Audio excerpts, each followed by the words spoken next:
welcome to the deep dive. Today, we're tackling something really fundamental about being human, our height and, well, how fast we burn energy, our basal metabolic rate, or BMR. And get this, it looks like a tiny genetic difference, something linked to how we process meat, might be a key reason we're, taller and have faster metabolism than our closest primate relatives. It's a fascinating connection. Yeah, so we'll be digging into two scientific articles exploring this, looking at this link between a meat-rich diet, a specific gene variant, and how it shaped us over time, our mission. Really pull out the most surprising, the most important insights about this genetic switch and its role in our evolution. Give you the key info without getting lost in the weeds. Okay, let's unpack this. So one of the first things you notice, right, comparing humans to chimpanzees or gorillas, is just the difference in size. In stature, yeah. We tend to be quite a bit taller. And also, it feels like our internal engine runs hotter, a higher BMR. Absolutely. These are really significant evolutionary divergences, big differences. And scientists have been trying to figure out, what drove these changes for a long time. What caused them? Exactly. Understanding the why behind these is pretty crucial for understanding our own unique evolutionary path. And one big idea, a leading theory, is that a major turning point was when our ancestors started incorporating more meat into their diet. Makes sense. It feels like such a huge dietary shift would have to have, well, knock-on effects biologically. Oh, definitely. Just think about what meat offers nutritionally. I mean, it's loaded with essential amino acids. The ones we can't make ourselves. Precisely. Plus, you get iron and zinc in forms that are really easy for our bodies to absorb, much more so than from many plants. Bioavailable, right. Right. And then there are essential vitamins, those omega-3s, crucial for brain development, and just a high concentration of energy, calorie dense. It's a very dense package. A very dense package, yeah. And that package could certainly have provided the fuel needed for some pretty major physiological shifts. Okay, so meat-rich diet seems important. But how do we connect that diet, something our ancestors ate, to specific changes in our DNA? This is where the research gets really cool. They tapped into the UK Biobank, this massive resource, genetic and health data from, 500,000 people? Huge data set. They used it to hunt for genetic correlations, links between height and BMR. Looking for genes affecting both. Exactly. And what's really novel here, I think, is the evolutionary angle. We already knew a bit about genes for height and, some for BMR individually. Right. But this study specifically looked for genes influencing both traits together. They were essentially searching for candidates involved in their coevolution. And they found thousands. Over 6,000 potential variants. That sounds like a needle in a haystack. It absolutely is. A huge amount of data to sift through. So the next step, the really crucial one, was filtering. Narrowing it down. Right. Finding the ones most likely to have a real biological effect. They looked at things like, would this variant change a protein structure? Or maybe more key, would it change how much a gene is expressed? Like turning a volume knob up or down for that gene? Exactly. How much protein gets made. And that's how this one gene, ACSF3, and a specific bit of regulatory DNA near it, RS345900044-A. That's how it rose to the top. RS3459004-FANA. Rolls right off the tongue. Light chuckle. Not quite. But the point is, after all that genetic detective work, this one variant emerged as the most likely player in this whole story. The prime suspect, you could say, in this puzzle of how humans got taller and more metabolically active. All right, we've got our suspect. RS345900044-. So what does it actually do? What's the key finding about its function? Well, the core discovery is that modern humans carrying the A version of this variant, they show higher levels of ACSF3 gene activity, specifically in the liver. And that's higher compared to other apes like chimps and gorillas who have the older C's version. Higher ACSF3 in the liver for us.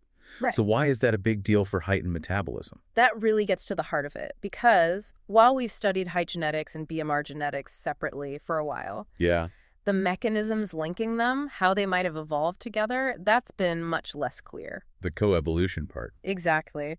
This finding suggests ACSF3 could be a really important piece of that coevolutionary puzzle. A gene potentially influencing both traits simultaneously. Okay, so what does ACSF3 actually do in our bodies then? Well, first off, it seems to be located inside the mitochondria. The cell's power plants. Right, so that immediately connects it to energy generation, to metabolism. But interestingly, the research also suggests that more ACSF3 activity might actually promote bone formation. Ah, okay. So a potential link to building taller skeletons. Precisely, it could contribute directly to height. Energy and bones. That definitely covers BMR and height. Now, you mentioned they did some more direct experiments. This is where it gets really interesting. Tell us about the mice. Yes, this was a key part. To test the idea directly, they engineered mice to have higher levels of ACSF3, sort of mimicking what the RS345900004A variant does in humans. Okay. Then, crucially, they fed these mice a diet rich in those essential amino acids you find in meat. Mimicking the dietary shift, too. Exactly. And the results were pretty striking. These mice, the ones with extra ACSF3 on the meat-like diet, they showed a significant increase in body length. I got longer. And they had a higher basal metabolic rate compared to the control mice. Wow. So boosting ACSF3 plus the right diet actually made the mice longer and burn more energy. That feels like pretty strong evidence. It really is. It gives strong experimental backing to this idea, connecting the gene, the diet, and these specific traits, height, and metabolism. But let's zoom in a bit more on the mechanism. How exactly does ACSF3 do this? What's it actually doing metabolically? Well, the full picture is still emerging, but the research strongly suggests ACSF3 is involved in processing those nutrients we get from meat. Especially the essential amino acids.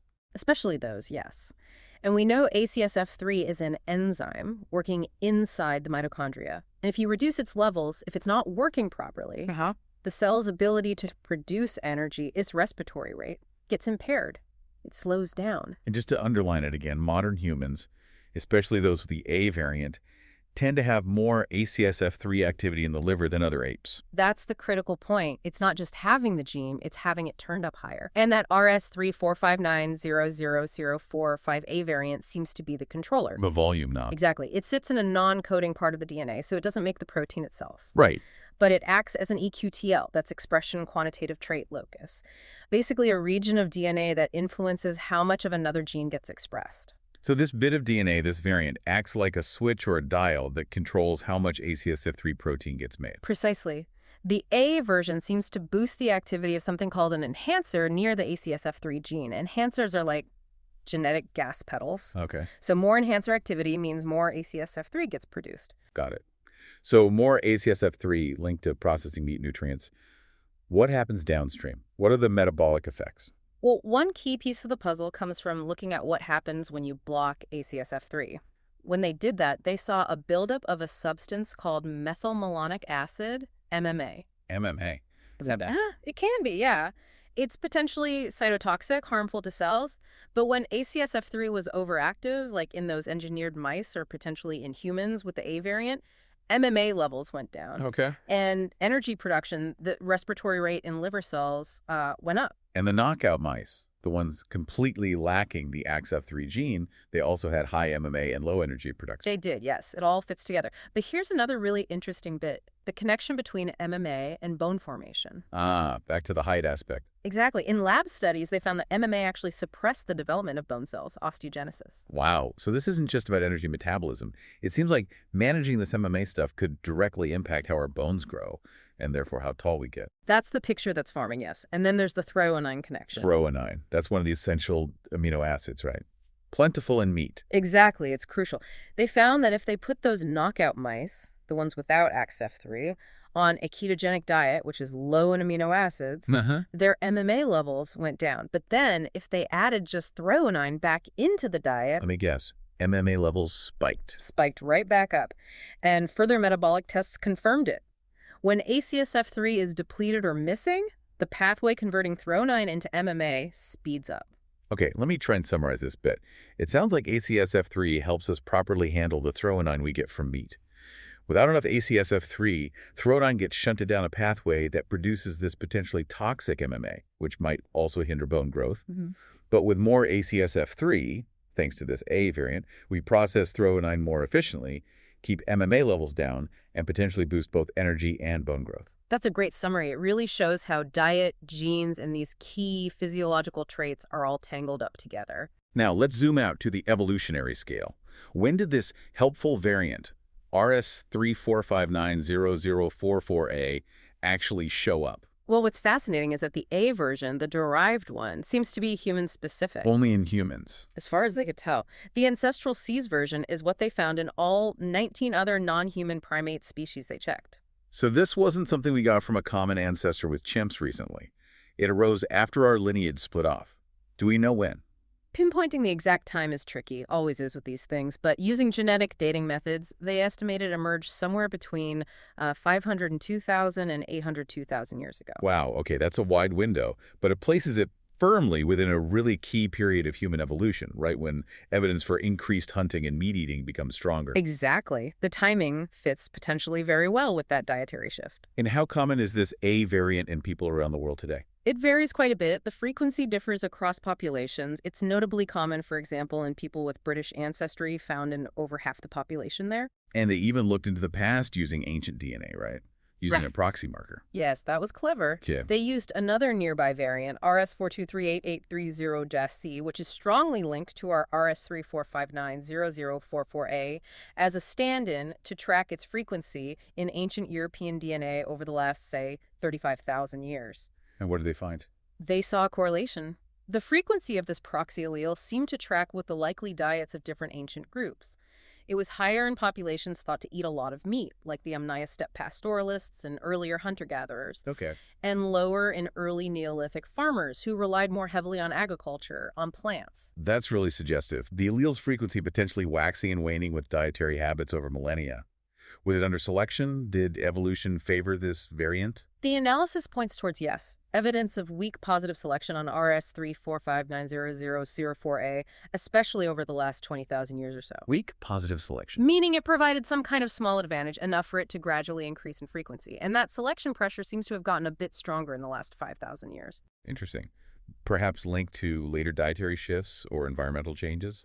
Possibly. It suggests having this variant conferred some benefit in certain contexts. Okay, so let me try and pull this all together.